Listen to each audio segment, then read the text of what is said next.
y nos vamos adentrando un poco más en lo que es el modelado de los sistemas de control.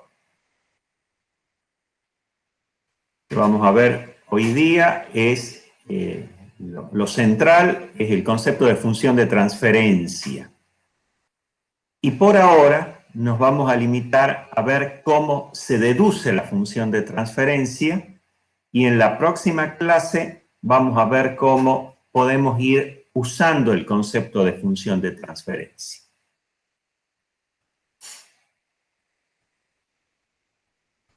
Vamos a empezar con el definiendo variable de desviación. Y un poco por qué usamos el concepto de variable de desviación.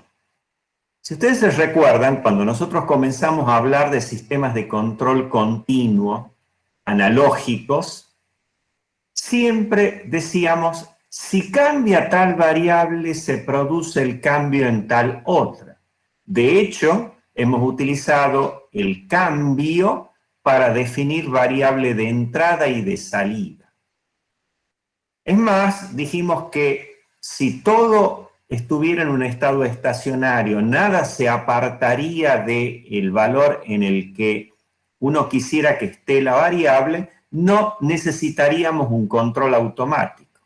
Pero hay razones por las cuales una variable que está en un dado valor puede comenzar a cambiar. Bueno, indudablemente, si estamos interesados en el control automático es porque existen los cambios. Por lo tanto, tenemos que tratar de describir los cambios. Es por eso que se utiliza variable de desviación y que se define como el valor que adquiere una dada variable, x, que va cambiando en el tiempo, por lo tanto es una función temporal, menos el valor que tenía esa variable en el momento inicial en el que se encontraba en su estado estacionario. Entonces, fíjense, vamos a suponer que hay una variable que está en el estado estacionario, es decir, el sistema está en el estado estacionario, y por alguna razón, en un momento dado, en t igual a 0, en el tiempo que comenzamos a contar casualmente los efectos de algún tipo de variación, a partir de ese momento la variable comienza a cambiar en el tiempo y definimos entonces variable de desviación como el valor que tiene puntualmente en un dado tiempo t menos el que tenía en esas condiciones de estado estacionario inicial. De nuevo, ¿por qué esto? ¿Por qué elegimos esta forma de describir? Porque estamos interesados en describir cambios. El valor de la variable en las condiciones de estado estacionario, nosotros vamos a utilizar la nomenclatura de un superíndice 0. Lo de superíndice es para que no se nos mezcle cuando tengamos que usar subíndices para definir las variables. Por lo tanto, x en t igual a 0 o x supra 0, para nosotros va a ser el valor que tiene la variable x en las condiciones de estado estacionario inicial.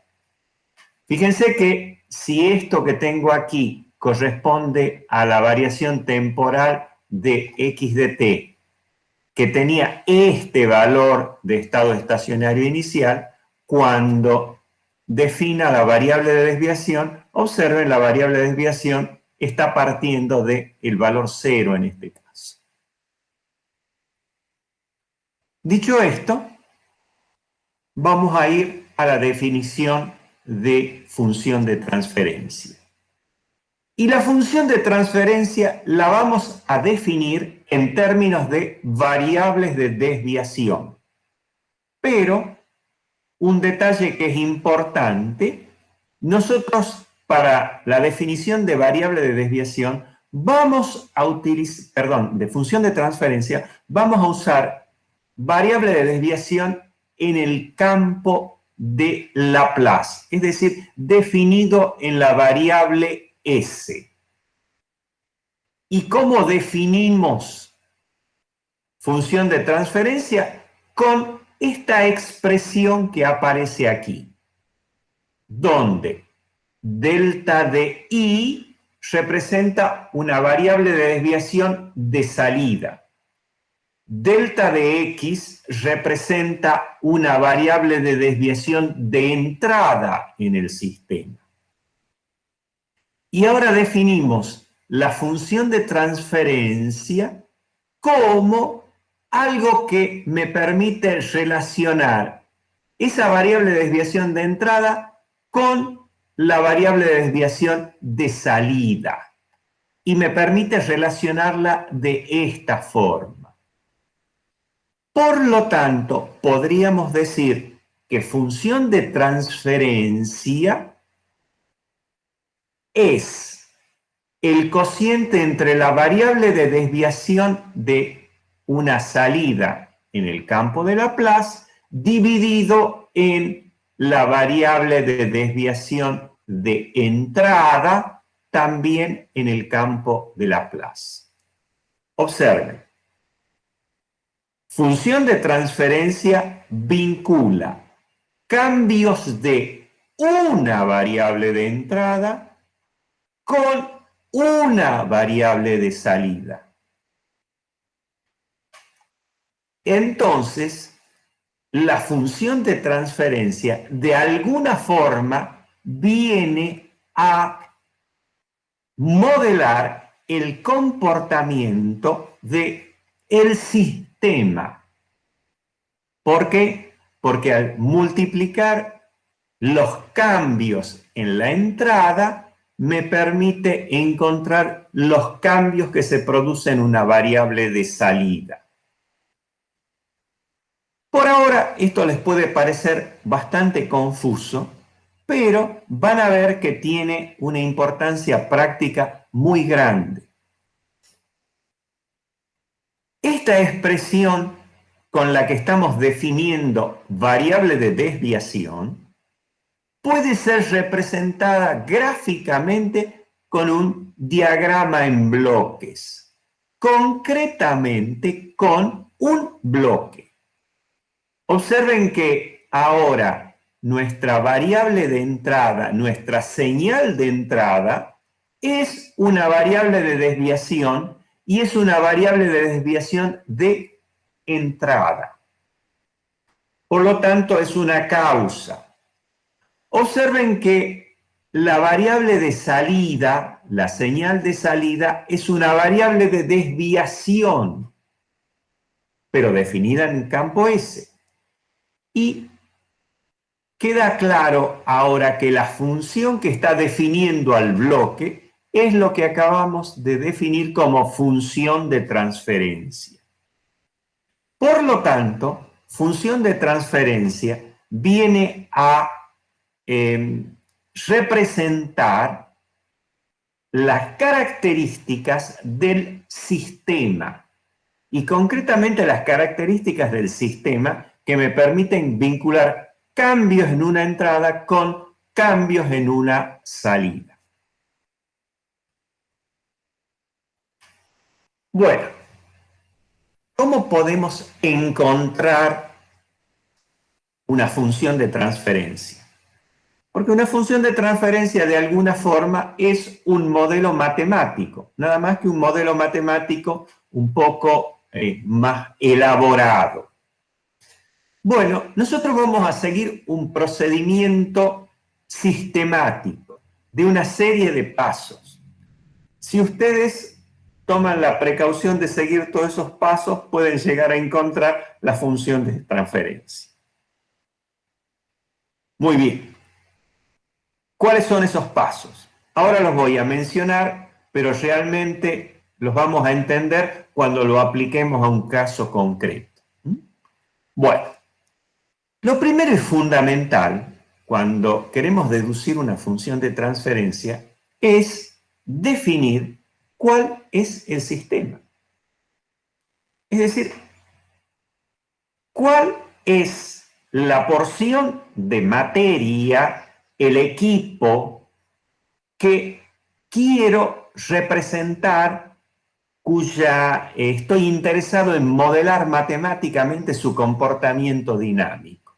Esto es fundamental, porque si yo realmente tengo definido cuál es el sistema, yo ya sé a partir de ahí cómo tengo que plantear los pasos siguientes para deducir la función de transferencia. Las funciones de transferencia se basan, las funciones de transferencia por lo menos en cuanto a digamos, su modelado teórico o sustentado en un principio teórico, siempre están basados en un principio de conservación. En un principio de conservación. Y a pesar de que pueda parecer por ahí peyorativo esto de modelo teórico, tienen una enorme importancia y realmente son de gran utilidad a la hora de poder tener un modelo razonable del comportamiento dinámico de los procesos. Por lo tanto, siempre que deduzcamos una función de transferencia, vamos a tener algún principio de conservación que vamos a tener que plantear. Y el siguiente paso, entonces, en la deducción de la función de transferencia consiste en plantear el balance de estado transitorio correspondiente. Y cuando hablo de balance, hablo de un principio de conservación, sea de masa total, sea de energía, sea de un componente. Lo otro que hay que hacer es plantear el mismo balance, pero ahora en las condiciones del estado estacionario inicial. ¿Y esto por qué? Porque cuando vamos a usar funciones de transferencia, vamos a suponer que en las condiciones iniciales el sistema está en un equilibrio, es decir, el sistema está en unas condiciones de estado estacionario y que por alguna razón, un cambio en una variable de entrada, se van a producir cambios en variables de salida. Como lo que quiero casualmente es relacionar esos cambios en las entradas con los cambios en la salida, vamos a suponer inicialmente que tenemos un estado de equilibrio, de estado estacionario. Planteados esos dos balances, los vamos a restar, haciendo la resta miembro a miembro de esa ecuación de balance, vamos a poder encontrar ahora el mismo modelo de balance que teníamos antes, nada más que ahora, en vez de quedar definido en términos de las variables puntuales, nos va a quedar definido en términos de las variables de desviación.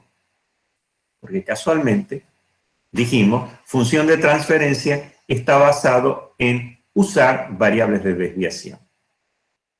El paso siguiente es hacer una transformación ambos miembros, aplicar transformada de Laplace a ambos miembros, con lo cual ahora ya me va a quedar una ecuación algebraica en el campo S, en donde va a haber variables de desviación también en el campo S, y ahí voy a despejar las variables de desviación de salida en términos de las de entrada. Y de esa forma va a quedar definido lo que es la función de transferencia. Pero estas funciones de transferencia, como se las pueden escribir de distintas formas, se las puede expresar matemáticamente de distintas formas, vamos a ver que hay formas estandarizadas de presentarla. Y a eso nos referimos como poner la función de transferencia en forma canónica. Por supuesto que todos estos pasos en principio no significan demasiado hasta que no lo particularizamos para algún caso en particular. Bueno, vamos a tratar de encontrar la función de transferencia que relaciona.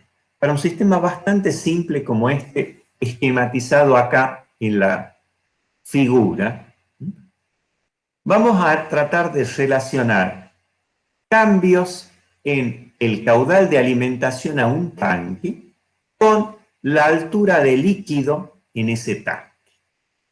Y vamos a suponer que ese ese tanque deja pasar caudal de salida, un flujo de masa, a través de una válvula. Y que, por supuesto, descarga a la atmósfera lo mismo que el tanque que está expuesto a la atmósfera.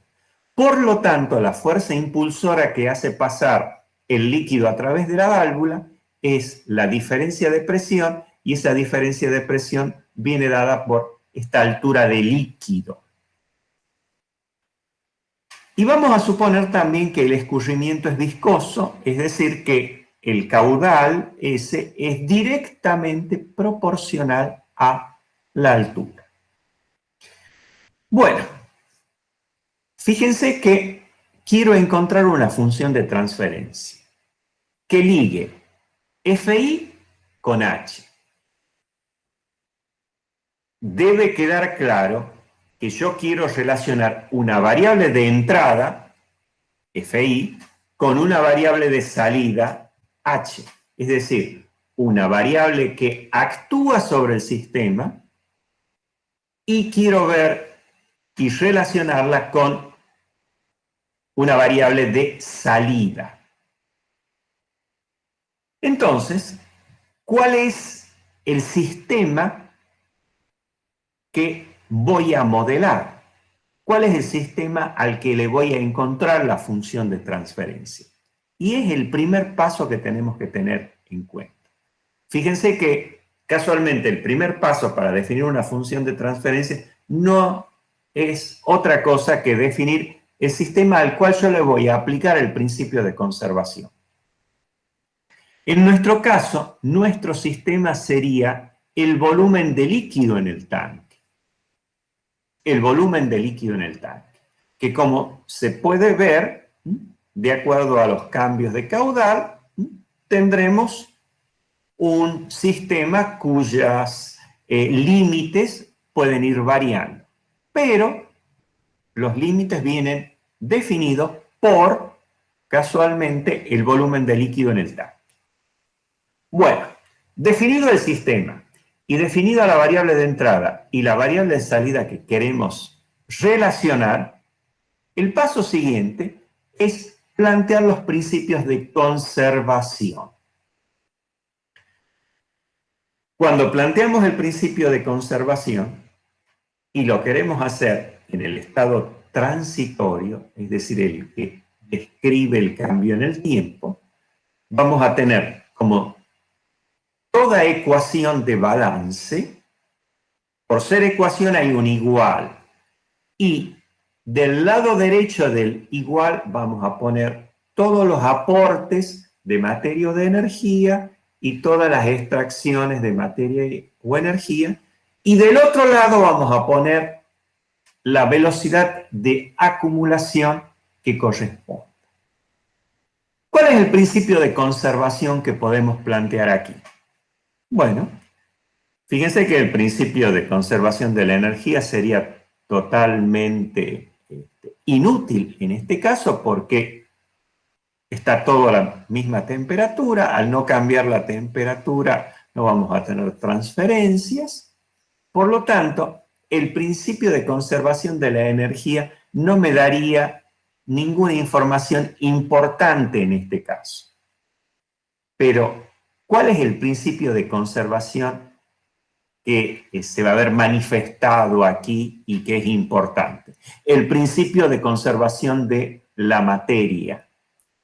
Específicamente, el principio de conservación de masa, que me dice que si tengo un dado sistema y llegan flujos de masa a ese sistema, salen flujos de masa de ese sistema, si yo hago esa diferencia, en el sistema va a haber un cierto aumento o disminución de la masa acumulada. Y es lo que expresamos a través de este principio de conservación. ¿Qué aportes de masa hay a nuestro sistema? Y bueno, únicamente a través del caudal FI. Si FI es un caudal volumétrico, lo que tengo que poner al poner flujo de masa o caudal másico será la densidad por el flujo volumétrico. ¿Qué otra entrada hay? No hay otra. ¿Qué salidas hay? Una sola a través del caudal F, que al ser caudal volumétrico, el flujo másico sería densidad por caudal másico. Y con eso tengo el aporte y la extracción de masa por unidad de tiempo. Del otro lado tengo la velocidad de acumulación. ¿De qué? De masa en el sistema.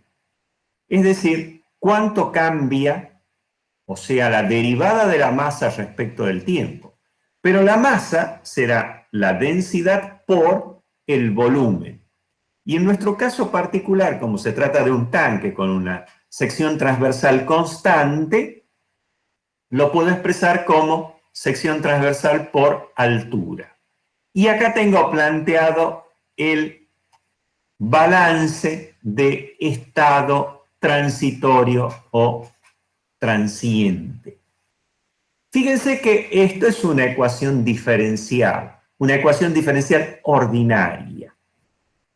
Si hacemos algunas simplificaciones, como por ejemplo sacando factor común en todos los casos ρ, se nos va a cancelar porque están en los dos miembros. Tenemos una sección transversal que es constante. Nuestra ecuación diferencial queda expresada de esta forma. Pero como este caudal a su vez es función de la variable que estamos integrando, bueno, reemplazo por su igual acá y observen que ahora me queda una ecuación diferencial. Casualmente, el balance transitorio va a quedar en términos de una ecuación diferencial ordinaria. En el primer miembro tenemos todo lo que son aportes y extracciones de masa, y del segundo miembro tengo la derivada correspondiente que me da la velocidad de acumulación. Paso siguiente es considerar las condiciones de estado estacionario. ¿Qué significa estado estacionario? Bueno, significaría, en este caso particular, que el caudal que está llegando aquí permanece constante. Y por lo tanto, el caudal que está fluyendo a la salida también permanece constante. Y si el aporte y la extracción son iguales, entonces, en esas condiciones, este volumen no va a cambiar y por lo tanto, esa altura va a permanecer constante. Bien, eso es estado estacionario. Y vamos a suponer, para deducir la función de transferencia, que inicialmente nos encontramos en ese estado estacionario. Es decir, hay un aporte de masa, una extracción iguales y por lo tanto un nivel que no cambia. Cuando lo planteamos, nosotros diríamos aporte de masa que está llegando con el caudal FI menos el aporte de masa que está siendo extraído. Acá deberíamos multiplicarlo por la densidad. Tendría que ser igual a 0. ¿Y por qué tendría que ser igual a 0? Porque la cantidad de materia que está entrando es igual a la cantidad de materia que está saliendo. ¿Y eso de qué forma se manifiesta en definitiva? Con que este volumen es constante. Por lo tanto, si este volumen es constante y está en un cierto valor de altura h supra 0, corresponden a las condiciones iniciales, entonces, este 0, yo podría hacer una pequeña triquiñuela matemática y acá, en vez de 0, poner la derivada de esta variable que es una constante. Fíjense que la estructura que tengo aquí es idéntica a la del balance transitorio. De alguna forma, el balance transitorio lo incluye al estado estacionario, pero el miembro de acumulación es un 0. Y por lo tanto puedo poner formalmente la misma expresión que tenía antes, nada más que en vez de la variable h, que es una función del tiempo, poner la derivada de una constante, que en este caso es el valor del nivel en las condiciones iniciales. ¿Esto por qué lo hacemos? Y porque después nos va a ser bastante útil para poner todo en términos de variable de desviación. Fíjense que F0 también lo puedo ahora relacionar con H0 porque sabemos que al ser el escurrimiento de tipo viscoso es proporcional a la altura H0. Por lo tanto, ya tengo ahora la ecuación de estado estacionario inicial. Entonces, ahora lo que hacemos es restar miembro a miembro. Pongo la ecuación de balance transitorio, la ecuación de balance en las condiciones de estado estacionario, resto miembro a miembro y observen que cuando hago esta resta, acá me va a quedar FI menos FI0. Eso por definición, nosotros hemos definido variable de desviación. Fi es una función en principio del tiempo y Fi0 corresponde al estado estacionario inicial. Cuando sigo con el segundo término, veo que aquí también puedo poner K por delta de H, donde delta de H es una variable de desviación, en este caso la de salida. Y cuando tomo el otro miembro, de nuevo voy a poder poner, teniendo en cuenta la propiedad de la linealidad de la derivación, la derivada de delta de H respecto de T. Con esto me queda planteado el balance transitorio o de estado transitorio, pero en vez de las variables originales, en términos de las variables de desviación.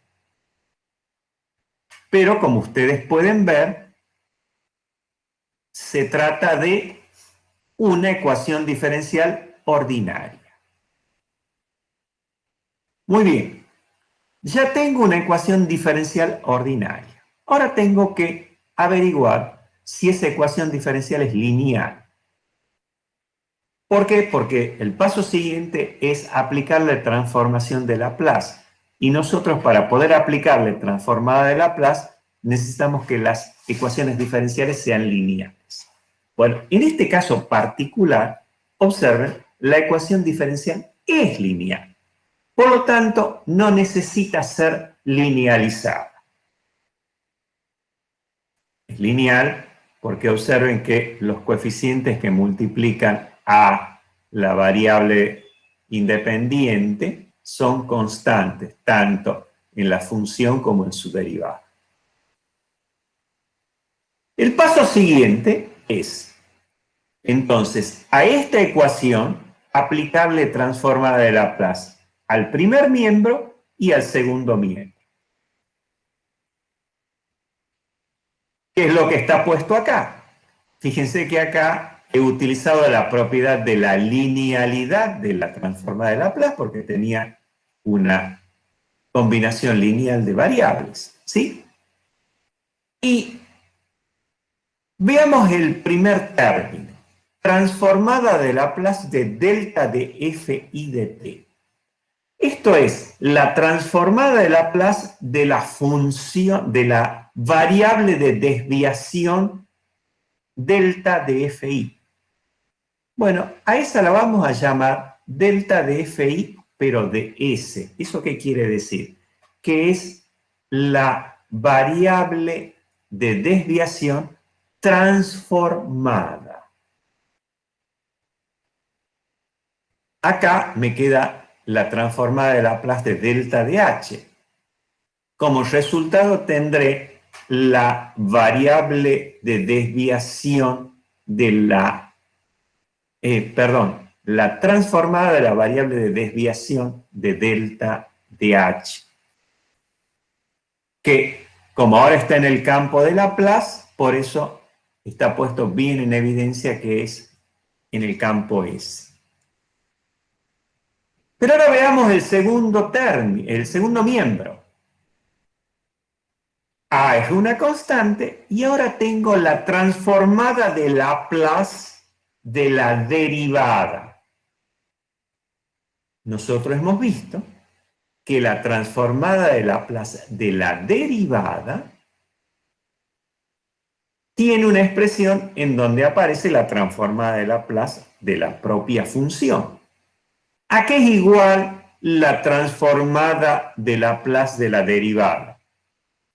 Es igual a S por la transformada de Laplace de la función delta de h, o sea, delta de h de S, menos el valor que tiene la función en t igual a 0. Es decir, ¿cuánto vale delta de h en t igual a 0? ¿Y cuánto vale delta de h en t igual a 0? Y bueno, por la propia definición de variable de desviación, en t igual a 0, delta de h vale 0.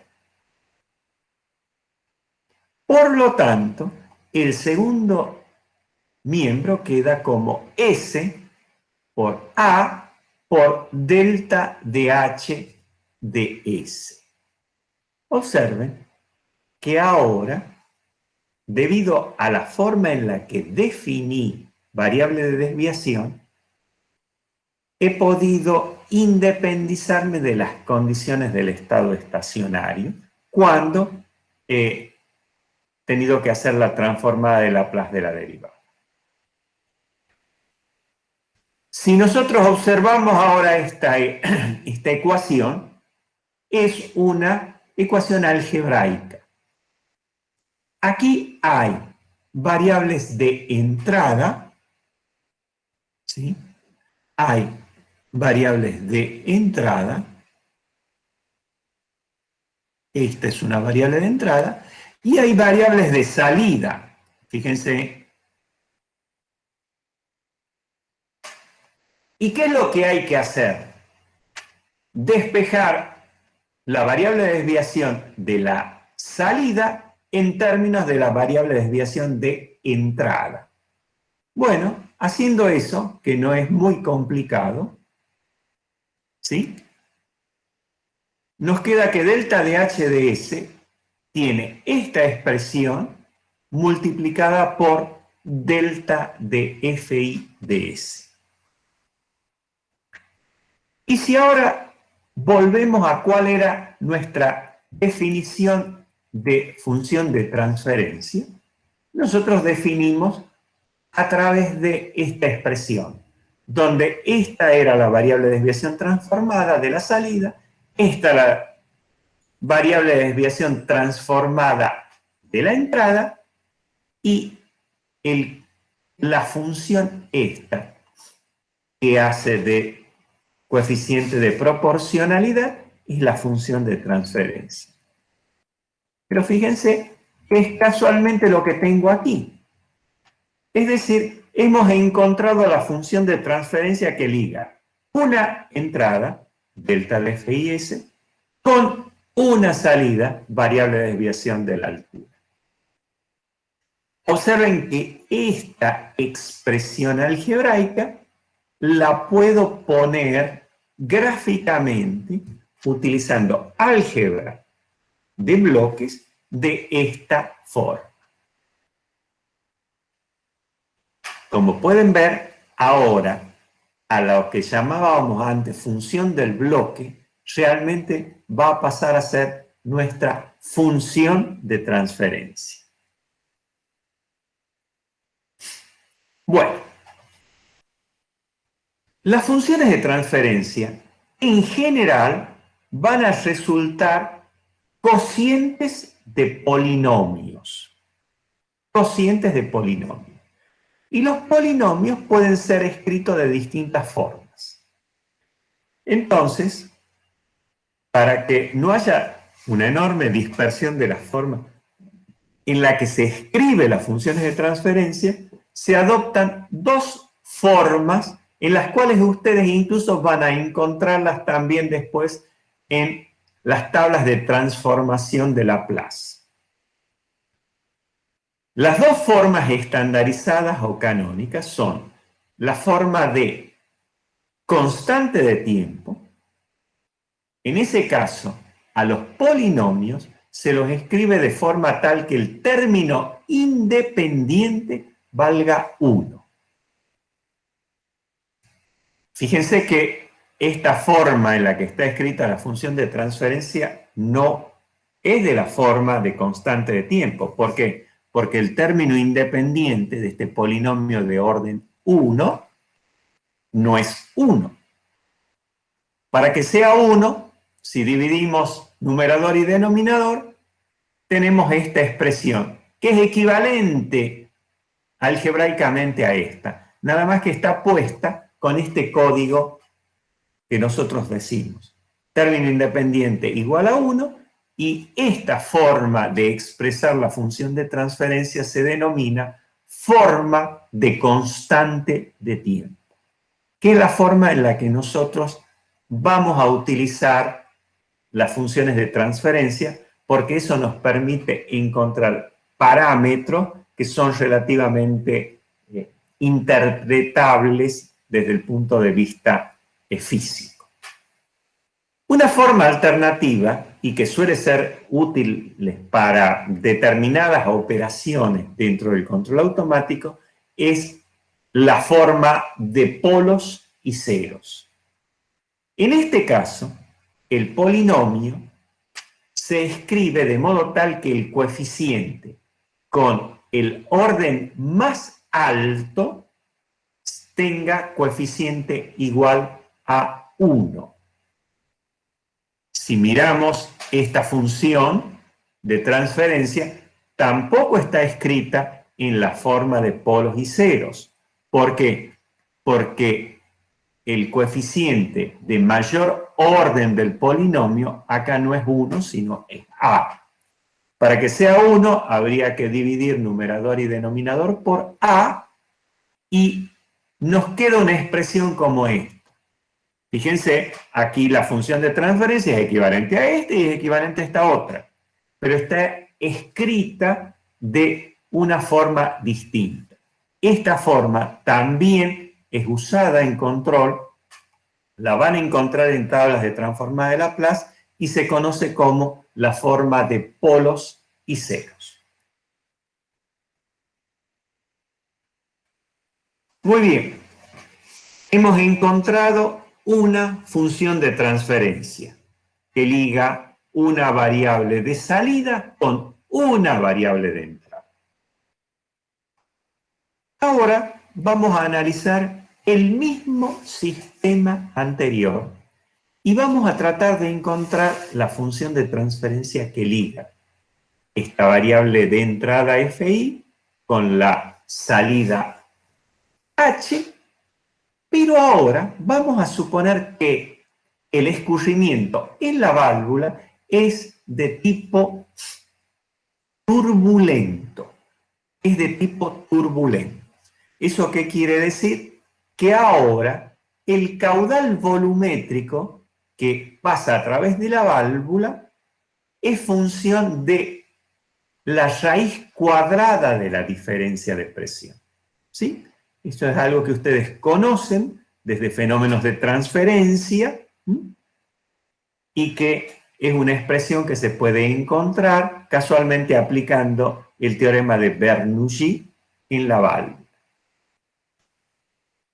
Por lo tanto, ahora la expresión que liga caudal volumétrico con altura tiene esta expresión. Y vamos a tratar de encontrar entonces la función de transferencia que relaciona caudal alimentado con altura. Definido el sistema, nuestro volumen de líquido. Primer paso, plantear el principio de conservación.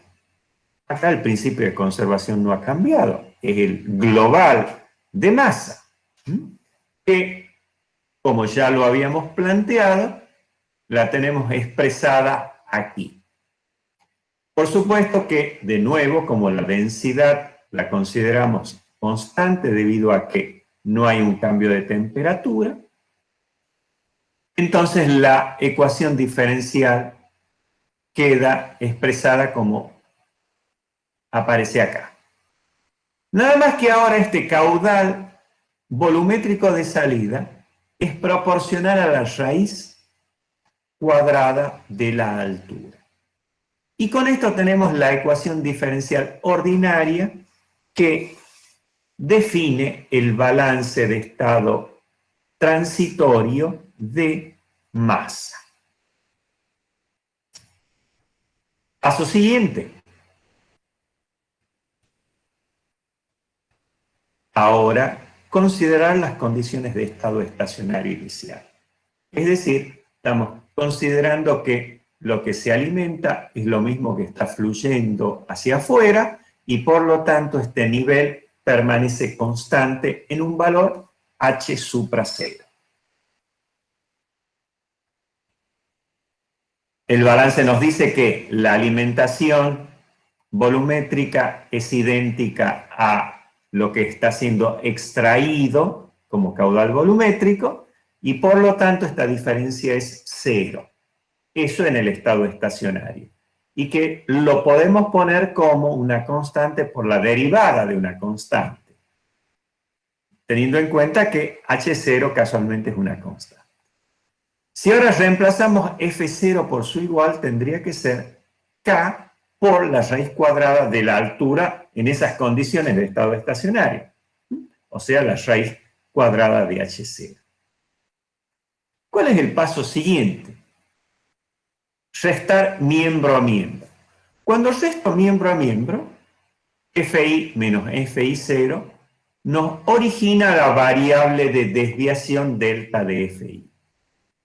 Ahora, cuando resto el segundo miembro, resulta ser que me queda factor común K y ahora la diferencia de las raíces cuadradas de las alturas.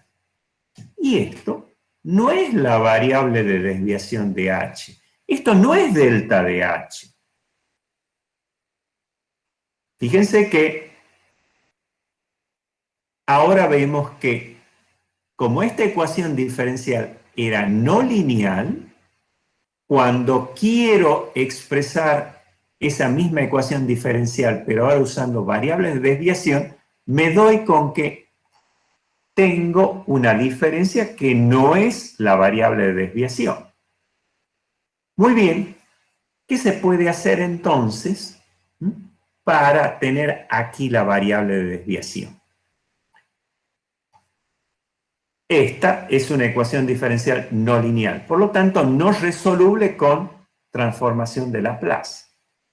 ¿Cómo hacíamos para poder encontrar al menos una aproximación en cuanto a la solución? Linealizábamos. Bueno, ese es el paso que sigue. Ahora lo que vamos a hacer a esta diferencia la vamos a aproximar y vamos a utilizar una aproximación lineal.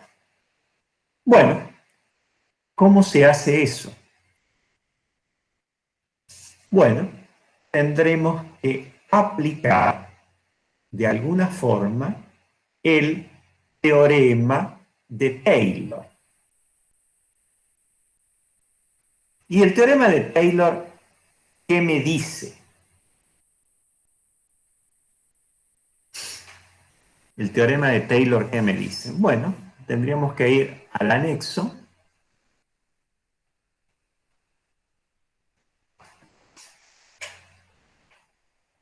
Ustedes saben que una función f de x cualquiera puede ser expresada como una serie infinita, conocida como serie de Taylor, y que es realmente un polinomio, casualmente con infinitos términos.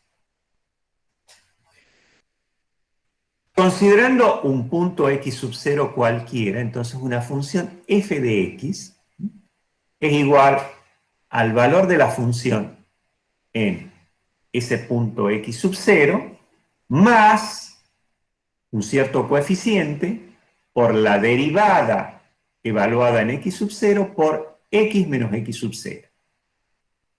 El segundo término es un coeficiente, siempre va a ser 1 sobre, en este caso, la posición o el orden de ese término, factorial, en este caso 2 factorial, por la derivada segunda, de nuevo evaluada en ese punto por x menos x0, y así con sucesivos términos de orden superior, 3, 4.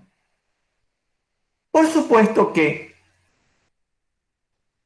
para que acá tengamos una igualdad, en el segundo término tendríamos que tener infinitos términos.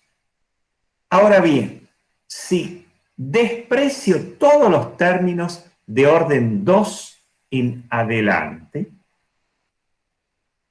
indudablemente ya aquí no voy a tener una igualdad, sino voy a tener una aproximación. Entonces, una función que tiene cualquier forma, la estoy aproximando a una función lineal. Y cuando hago eso ahora, a esta, si yo la paso al otro miembro, acá voy a tener la variable de desviación de f y acá voy a tener la variable de desviación de x. Fíjense que linealizando pude encontrar la variable de desviación para una diferencia que no era lineal. Si tengo más de una variable, puedo aplicar el teorema de Taylor multivariable. En su versión más simple para un sistema bivariado, tiene la misma expresión. Tengo términos lineales, nada más que acá en vez de aparecer la derivada total, aparecen las derivadas parciales, y después aparecen términos de orden superior, en donde van apareciendo las derivadas parciales de orden 2, respecto de la variable 2b y las variables cruzadas, y en donde aparecen x menos x0 e y menos y0 en distintas órdenes. De nuevo, considerando solo el término lineal, esta diferencia la podemos poner en términos de variables de desviación de las variables individuales. Un ejemplo, bueno, veamos varios. Fíjense que ahora nuestro problema que era la raíz de h menos la raíz de h0, yo lo puedo relacionar encontrando la derivada de la raíz cuadrada de h evaluado en las condiciones iniciales de h0. Bueno, esa derivada es 1 sobre 2 veces la raíz de h. Y como la tengo que calcular en algún valor, la considero en las condiciones de estado estacionario inicial, h0. Acá está la derivada, multiplicada por h menos h0, pero esto, por definición, es la variable de desviación. He podido aproximar, entonces, esta diferencia para poder encontrar una expresión lineal con la variable de desviación. Otro ejemplo, si tuviéramos una reacción química y apareciera un término de concentración al cuadrado, bueno, tendríamos la concentración menos la concentración inicial al cuadrado. Fíjense que esto no es una variable de desviación, pero ¿qué es lo que puedo hacer? Linealizar. Eso implicaría encontrar la derivada ¿de qué? De c al cuadrado. ¿Evaluada en qué? En c sub 0. Su derivada es 2 veces c. En c sub 0 será 2 veces c sub 0 por c menos c sub 0. Pude linealizar y de esta expresión no lineal la he aproximado, fíjense, la he aproximado a un factor por la variable de desviación. Algo que puede parecer a menudo cuando hagamos la deducción de funciones de transferencia va a ser el producto de dos variables. Por ejemplo, de caudal por composición o de caudal por temperatura. En ese caso, si aplico el teorema de Taylor, y cuando haga esta diferencia, fíjense que acá no me aparece ni delta de F ni delta de C. Entonces, para eso, al producto F por C le saco la derivada parcial respecto de C de F, ¿y qué me queda? C, evaluado en ¿dónde? En C sub 0, multiplicada por F menos F0, más la derivada del producto F por C respecto de la segunda variable, que es C. Eso es su derivada parcial, es F, evaluada en ¿qué valor? En F0, está acá, por C menos C sub 0. Pero fíjense que acá tengo variable de desviación de F, variable de desviación de, de C y de F. Los crucé arbitrarios. Entonces, fíjense que ahora ya tenemos que al estar linealizada, ¿sí? Al estar linealizada, ya le podemos aplicar la transformada de Laplace a ambos miembros.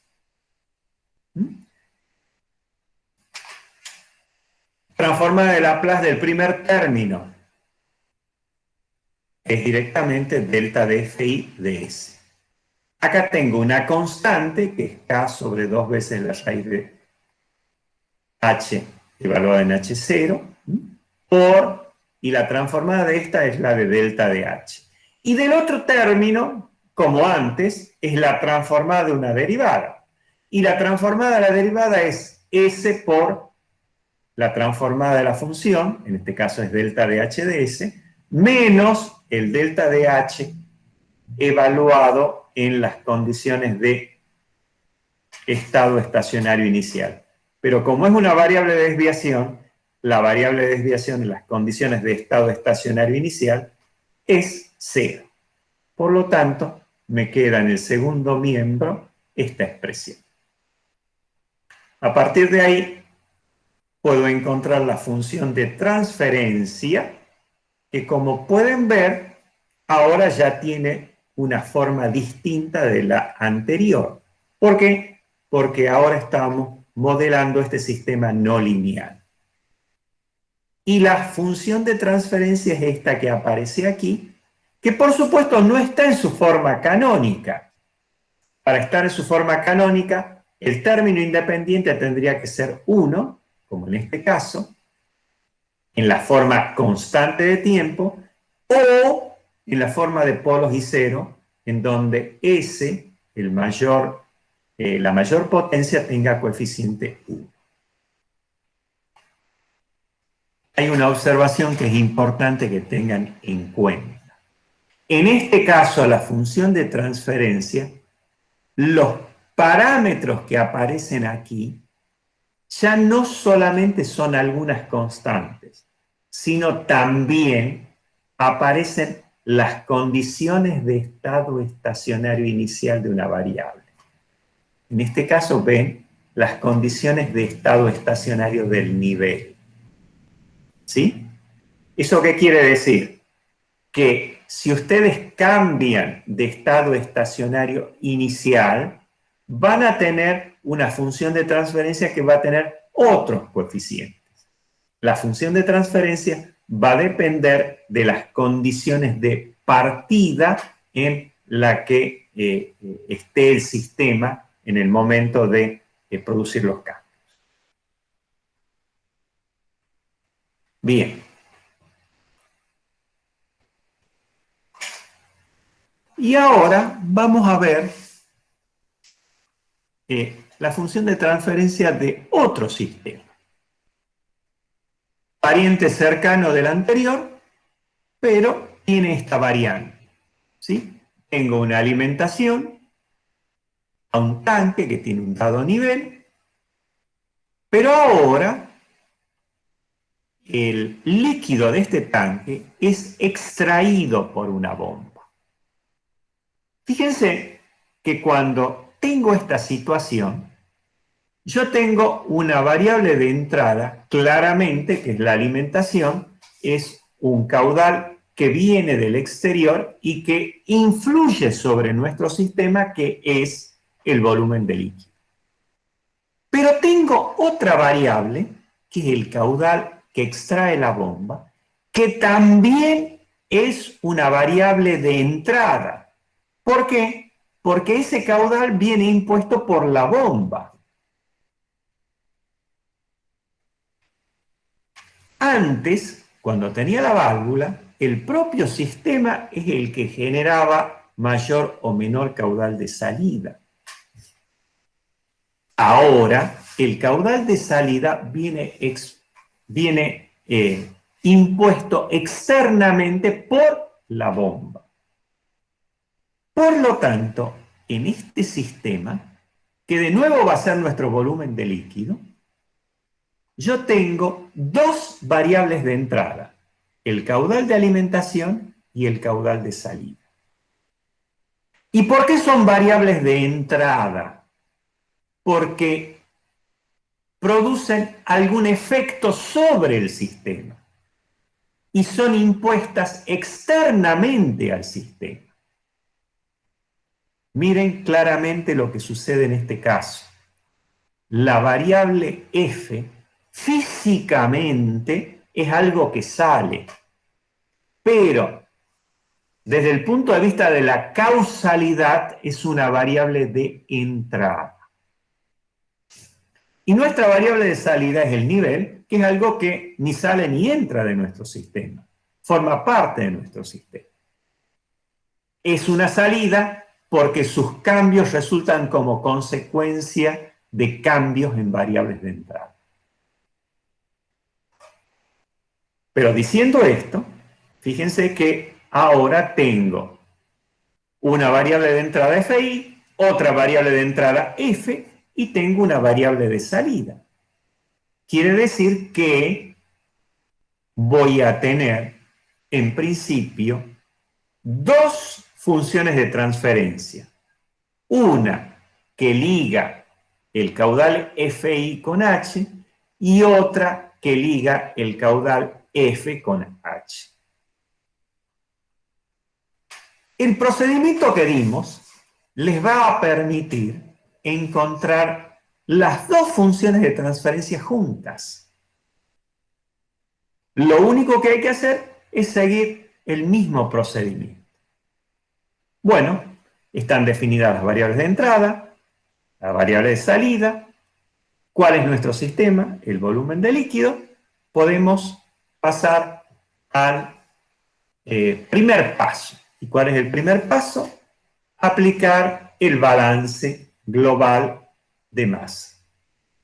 El balance global de masa me dice que el aporte de masa con la corriente FI menos la extracción de masa por unidad de tiempo que hacemos a través del caudal F es igual a la velocidad con la que aumenta o disminuye la masa del sistema, que es densidad por volumen, con lo cual tengo la misma ecuación diferencial que tenía antes,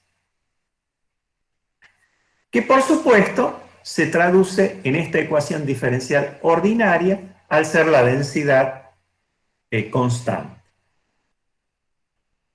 ¿Cuál es el matiz respecto de lo anterior?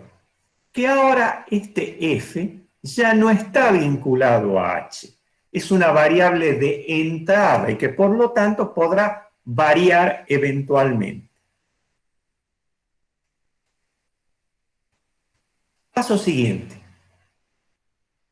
plantear las condiciones de estado estacionario y aplicar el balance en esas condiciones. ¿Qué me diría? Caudal volumétrico de entrada menos caudal volumétrico de salida igual a 0. Es decir, todo lo que está entrando es exactamente igual a todo lo que está saliendo. Triquiñuela, poner la misma expresión de acumulación, nada más que en esta derivada utilizar la derivada de una constante que sería la altura en las condiciones de estado estacionario inicial. Paso siguiente, restar miembro a miembro. Si yo resto miembro a miembro, acá tengo FI menos FI supra 0. Esto es por definición variable de desviación de FI. F menos F supra 0. Esto por definición es variable de desviación de F. Y cuando reste miembro a miembro y considere el segundo miembro, acá me va a quedar A por la derivada de la variable de desviación de delta de H respecto de T. Bueno, tengo una ecuación diferencial y esta ecuación diferencial representa el balance transitorio, nada más que ahora descrito en términos de variable de desviación. El paso siguiente es analizar si esto es lineal o no. Porque de acuerdo a si esto es lineal, nosotros vamos a tener que linealizar o no. La ecuación diferencial es lineal. No hay que hacer nada. Por lo tanto, puedo aplicar transformación de Laplace en ambos miembros. Y cuando hago eso, el primer término es la variable de desviación de la variable de entrada de FI, transformada. El segundo término aparece la variable de desviación de F en el campo de Laplace. Y en el otro término, bueno, S por esta constante y por la transformada de Laplace de la variable de desviación delta de H. Observen, está la variable de salida, están las dos variables de entrada, todas expresadas en términos de variable de desviación y todas expresadas en el campo de Laplace, transformadas.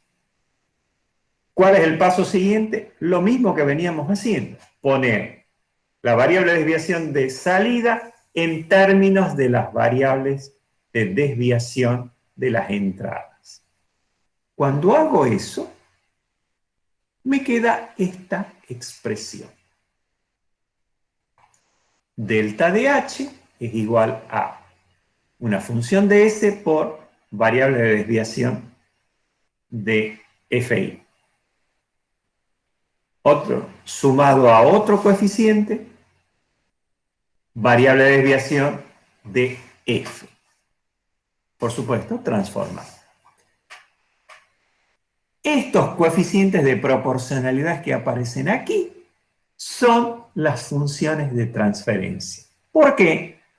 Porque si delta de f es 0, su transformada es 0, esto no existe y me dice que los cambios en esta entrada se relacionan con delta de h de esta forma. Si delta de fi es constante, pero por alguna razón cambia delta de f, el primer término es 0 y en ese caso queda este segundo término y observen, esto sería la función de transferencia que vincula estos cambios en f con los cambios en delta de h. Pero aquí veo que tengo la suma de las contribuciones de los cambios de las dos variables y que se hace a través de lo que sería la función de transferencia.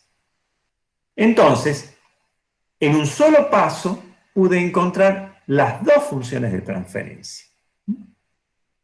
Las dos funciones de transferencia. ¿Y cómo expreso ahora esto que tengo aquí, que es una expresión algebraica? Y observen que si nosotros utilizamos diagrama en bloques, yo puedo expresar de esta forma. Fíjense, en cada bloque quedó la respectiva función de transferencia. Y las salidas de cada bloque son las que terminan sumándose para generar la variable de desviación de la salida. Acá estamos viendo que, entonces, yo puedo explicar los cambios en una variable salida como la combinación lineal de las contribuciones de las variaciones de estas dos entradas. Pero la influencia de una variable se hace a través de una función de transferencia y la influencia de la otra variable se hace a través de la función de transferencia de esa otra variable. Comienzan a ver cómo el álgebra de bloques nos está permitiendo expresar la relación entre variables de entrada y variables de salida a través de bloques en donde los bloques matemáticamente vienen representados por lo que acabamos de definir como función de transferencia.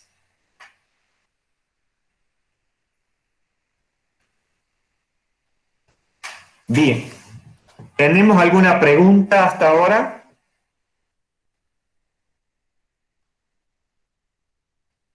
No, profe. Yo creo que las preguntas comienzan a surgir cuando ustedes tienen que hacer el planteo de alguna función de transferencia. Bueno, veamos otro ejemplo. Este es un sistema mecánico.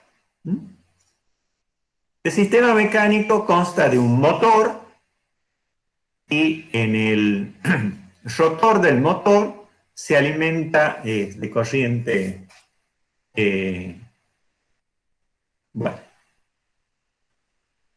continua, ¿sí? Nada más que en el rotor se alimenta una corriente que puede cambiar. Si uno cambia la corriente, lo que está cambiando es la potencia que puede entregar ese motor, es decir, el flujo de energía por unidad de tiempo, produce cambios en el momento y eso podrá mover a distinta velocidad una carga. Por ejemplo, un motor que acciona un disco de corte en una máquina herramienta, ¿sí? O un motor que acciona una pulidora, una piedra que al girar va trabajando una superficie. Lo que queremos relacionar en este caso es la corriente que se le entrega a este motor con la velocidad que va a desplegar esta piedra o este disco de corte, teniendo en cuenta que cuando se aplica un momento de rotación sobre esa piedra, hay una fuerza de rozamiento que se le opone. ¿Sí? Cuando se le aplica un momento torsor para hacer girar esta piedra o este disco de corte, el material que está siendo pulido o que está siendo cortado ofrece una resistencia. Y vamos a suponer que esa resistencia resulta ser proporcional a la velocidad. Cuanto más velocidad, más fuerza de rozamiento existe. Y lo que pretendemos es relacionar entonces la variable de entrada corriente, que se alimenta al motor, con la variable de salida velocidad de giro de la carga. ¿Cuál es el principio de conservación que habrá que plantear aquí? Bueno, el principio de conservación de la cantidad de movimiento, otra cosa que se conserva. Y en este caso, ¿a qué sería, digamos, cómo sería planteado? Bueno, vamos a ver que cuando las masas permanecen constantes, los principios de conservación de cantidad de movimiento lo podemos simplemente analizar como el equilibrio o desequilibrio de fuerzas o de momentos. En este caso particular, lo que vamos a analizar es el equilibrio o desequilibrio de momentos. Y acá lo que diríamos que el momento entregado al sistema, que sería el que aporta el motor al cambiar la corriente, menos el momento que se le opone a la rotación, que es el que viene dado por la fuerza de roce, y ahí están todos los momentos, eso tiene que ser igual al cambio de la cantidad de movimiento, en este caso rotacional.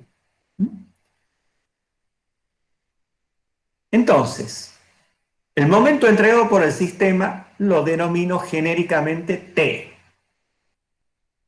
El momento de rozamiento ofrecido por la carga, ya sea la piedra que está puliendo, ya sea el disco de corte que está trabajando sobre una pieza metálica, y a eso lo denomino T sub R para indicar que es un momento de roce que se le opone. Y eso tiene que ser igual al cambio de la cantidad de movimiento rotacional. Pero eso es igual al momento de inercia por la velocidad de giro. El momento de inercia por la velocidad de giro. Pero no es otra cosa que, fíjense, como es el momento de inercia una constante, porque aquí las formas no cambian, ¿sí? No es otra cosa que el momento resultante, la diferencia entre lo aplicado y lo que se le opone, no es otra cosa que el momento de inercia por la aceleración rotacional, la aceleración angular. ¿Y la aceleración angular qué es? El cambio de la velocidad angular con el tiempo. Bueno, este es el principio, entonces, de conservación de la cantidad de movimiento planteada para este sistema. Pero ahora pongamos en términos de las variables de entrada y de salida. ¿Cuál es la variable de entrada? La corriente. Bueno, suponemos que la corriente es proporcional a el momento que le imprime el motor. Por lo tanto, acá me queda K por I. Dijimos que el momento de rozamiento lo vamos a suponer proporcional a la velocidad angular, la velocidad de giro. Acá aparece un coeficiente alfa, que sería el de rozamiento dinámico, por la velocidad de rotación. Y en el otro término aparece el momento de inercia del cuerpo por la derivada de omega respecto del tiempo, es decir, de la velocidad angular respecto del tiempo. Y con esto de acá tenemos planteado el principio de conservación de la cantidad de movimiento en estado transitorio. En el estado estacionario, yo podría poner la misma expresión, nada más que en este caso tendría que poner la corriente en condiciones del estado estacionario y la velocidad angular en las condiciones de estado estacionario. Y eso es igual a cero. Es decir, hay una velocidad constante cuando aplico un momento y el momento de rozamiento que se le opone son iguales. Entonces, el momento neto es nulo. Y al ser el momento neto nulo, el segundo término pasa a ser cero. Pero lo puedo poner artificialmente, pero matemáticamente correcto, como I por la derivada de una constante, que sería la velocidad de giro, de rotación angular inicial, omega supra cero. Fíjense que tengo ahora el balance de estado transitorio y el balance de estado estacionario. Paso siguiente es restar miembro a miembro. Cuando reste miembro a miembro, acá me va a quedar este factor de proporcionalidad por la variable de desviación de la corriente, el factor de rozamiento por la variable de desviación de la velocidad angular, y eso igual a el momento de inercia por la derivada de la variable de desviación de la velocidad angular. Si miramos, acá aparece la variable de entrada, delta de I, nuestra variable de salida, delta de omega. Esa ecuación diferencial es lineal porque estamos considerando que tanto K como alfa como el momento de inercia I son constantes. Por lo tanto, si aplico transformada de Laplace a ambos miembros, me queda una expresión como esta que aparece acá, en donde está la variable de entrada, está la variable de salida. Entonces ahora para encontrar la función de transferencia tengo que despejar delta de omega en términos de delta de I. Y llego a esta expresión. Acá ya la tengo a la función de transferencia, pero no la tengo en una forma estandarizada. Si la quiero poner en la forma de constante de tiempo, bueno, tendré que dividir numerador y denominador por alfa y me va a quedar ahora una expresión de esta forma. He encontrado otra función de transferencia ahora aplicando un principio de conservación distinto. Bueno,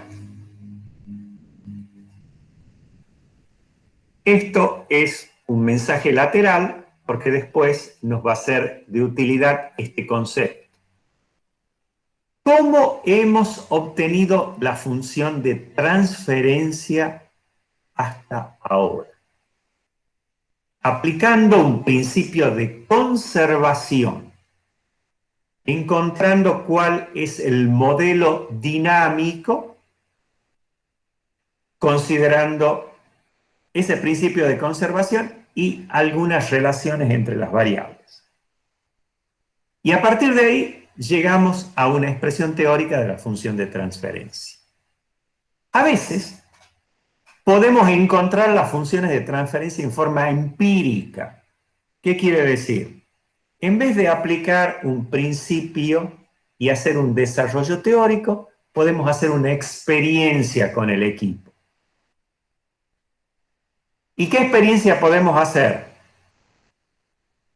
Medir una variable de entrada, tenerla, alcanzar un estado estacionario y después de alcanzar un estado estacionario producir un cambio que conozco en la variable de entrada y registrar cómo cambia la variable de salida. Y analizando ese cambio en la entrada con ese cambio en la salida, tengo los registros del gráfico de tendencia. Bueno, se puede analizar, hay procedimientos para poder encontrar cuál es la función de transferencia que se correspondería con ese sistema. En ese caso, la función de transferencia fue obtenida por una experiencia, fue obtenida en forma empírica. Ese procedimiento de obtener la función de transferencia de esa forma se denomina identificación. Ese es el nombre que se le da, esa es la que corresponde a la jerga dentro del control automático. Bueno, le dejo para ustedes una variación bastante chica respecto de lo que ya hicimos y ustedes podrían encontrar ahí la relación entre las variables de entrada y las de salida. Bueno.